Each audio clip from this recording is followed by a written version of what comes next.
చూసావా పెద్దమ్మా, ఇంత పెద్ద ప్లాన్ చేసి ఇద్దరిని ఒక రూమ్ లో ఉంచితే కాపురం చేయాల్సింది పోయి కొట్టుకుంటున్నారు.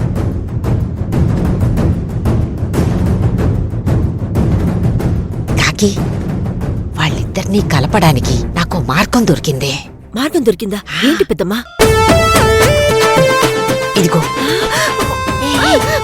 ఏ ఊరుకో పెద్దమ్మా, కావేరికి చచ్చేంత భయం బల్లంటే. ఆ భయమే మొగుడు మీద ఇష్టంగా మారుతుంది చూడు.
చిరునవ్వుల తిరునాళ్ళంటే నీ ప్రేమను చవి చూసాలే ఈ జన్మ.